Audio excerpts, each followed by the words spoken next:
আজকে সকাল থেকেই বিভিন্ন টেলিভিশনের স্ক্রলে একটা রিপোর্ট দেখছি যে যুক্তরাষ্ট্র বাংলাদেশ সরকারকে প্রশংসা করছে। কেন? রোহিঙ্গাদের আশ্রয় দেওয়ার জন্য। এটা একটু অবাকই লাগলো যে রোহিঙ্গাদের আশ্রয় দেওয়ার জন্য প্রশংসা করছে। এটা তো একসময় আমেরিকার নীতি ছিল, এখন তো পলিসি, যে কোন দেশ কি করলো না করলো কিছু আসে যায় না। তো এখানে প্রশংসার কি হলো? আর এই প্রশংসা পেয়ে বাংলাদেশের কি অর্জন হবে সেটাও তো বুঝতেছি না। এটা তো এখন বাংলাদেশের জন্য একটা বোঝা হয়ে দাঁড়াইছে। আইন শৃঙ্খলা পরিস্থিতি আস্তে আস্তে আমাদের মানে জনবসতি বা জনসংখ্যার মধ্যে ঢুকে যাওয়া, পাসপোর্ট বানানো, পরিচয়পত্র, এটা তো একটা বিশাল চাপ বাংলাদেশের জন্য। সেই চাপ মোকাবেলায় আজকে প্রায় 8 বছর ধরে এই রোহিঙ্গাদেরকে বহন করতে হচ্ছে। ইতিমধ্যে তাদের জনসংখ্যা 8 বছরে প্রায় মানে 1 গুণ 1.5 গুণ তো বাড়ছে। তারপরে আরো যুক্ত হয়েছে প্রায় 1.25 লাখ। এখনো নাকি গোলাগুলি চলছে। মানে তারা অনেকে প্রায় 1 লাখ রোহিঙ্গা বাংলাদেশে ঢোকার অপেক্ষায়। লাভ তো আমি দেখতেছি না। এই প্রশংসা দিয়ে কি হবে?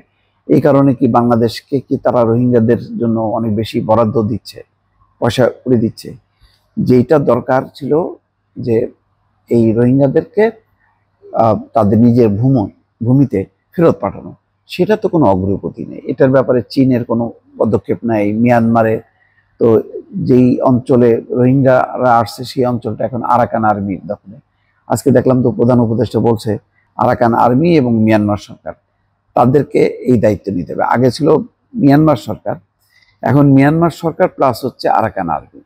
কারণ রোহিঙ্গারা দেখা যাচ্ছে যে মিয়ানমার সরকারের সাথে মিলে আরাকান আর্মির বিরুদ্ধে লড়াই করছে, ফলে আরাকান আর্মি আর মুহূর্তের মধ্যে তাদেরকে সহ্য করছে না। বরং মানে রাখাইন রাজ্য এদের আরাকান আর্মির নিয়ন্ত্রণে আসার পর রোহিঙ্গাদের বাকি যারা ছিল তারাও এখন বাস্তুচ্যুত হওয়ার আশঙ্কা। তো এই অবস্থায় আমেরিকার এই প্রশংসাটা আমাদের জন্য হবে, মানে আন্তর্জাতিক অঙ্গনে বাংলাদেশ খুব খ্যাতি পাবে, মানে কি লাভ? মানে আমি এটার কোনো বুঝতেছি না। মানে কোনো পুরস্কার পাবে? আবার এটার জন্য কি সরকারকে বা ডক্টর মোহাম্মদ ইউনূসকে কি কোনো পুরস্কার দেবে তারা? সেটাও তো দেবে না। বরং দেখা গেছে যে তারা যে খাদ্য সহায়তা, সেই সহায়তাটা আগে যে পরিমাণ দিত তার থেকে কমিয়েছে।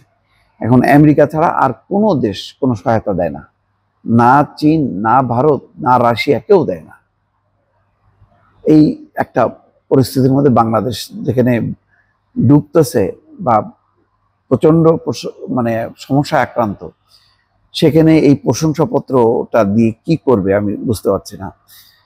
মিয়ানমারের বাস্তুচ্যুত রোহিঙ্গাদের আশ্রয় দিয়ে মানে দিয়ে যাওয়ার জন্য বাংলাদেশ সরকারকে প্রশংসা করেছে যুক্তরাষ্ট্র। রোববার মার্কিন পররাষ্ট্র দপ্তরের এক সংবাদ বিজ্ঞপ্তিতে একথা বলা হয়। বিজ্ঞপ্তিটি মার্কিন পররাষ্ট্র দপ্তরের ওয়েবসাইটে প্রকাশ করা হয়েছে, শেয়ার করা হয়েছে এক্স হ্যান্ডেল এবং ফেসবুক পেজে। সংবাদ বিজ্ঞপ্তিতে বলা হয়, সহিংসতা এবং বাস্তুচ্যুতির শিকার রোহিঙ্গা সহ মিয়ানমারের অন্যান্য জাতিগত গোষ্ঠীর প্রতি সমর্থন জানাচ্ছে যুক্তরাষ্ট্র। মিয়ানমারের বাস্তুচ্যুত রোহিঙ্গাদের আশ্রয় দিয়ে যাওয়ায় যুক্তরাষ্ট্র বাংলাদেশ সরকারের প্রশংসা করেছে বলে সংবাদ বিজ্ঞপ্তিতে উল্লেখ করা হয়। এতে বলা হয়, মিয়ানমারের শরণার্থীদের আশ্রয় দেওয়ার জন্য অঞ্চলটির অন্যান্য দেশেরও প্রশংসা করে যুক্তরাষ্ট্র।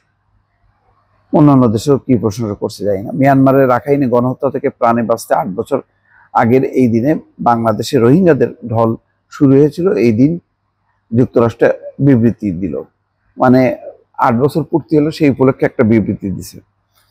2017 সালে সীমান্ত চৌকিতে রোহিঙ্গা জঙ্গিদের হামলার অজুহাত তুলে গণহত্যা শুরু করে মিয়ানমারের সামরিক বাহিনী। তখন প্রাণ বাঁচাতে লাখ লাখ রোহিঙ্গা বাংলাদেশে আশ্রয় নেয়। পরেও অনেকে বাংলাদেশে এসছে, আগে থেকে অনেক রোহিঙ্গা ছিল। সব মিলিয়ে কক্সবাজারের উখিয়া এবং টেকনাফে 33টি আশ্রয় শিবিরে নিবন্ধিত রোহিঙ্গার সংখ্যা 14 লাখ। নিবন্ধিতদের বাইরেও রোহিঙ্গা রয়েছে। বাংলাদেশে আশ্রয় নেওয়া রোহিঙ্গাদের আর নিজ দেশে ফেরানো যায়নি।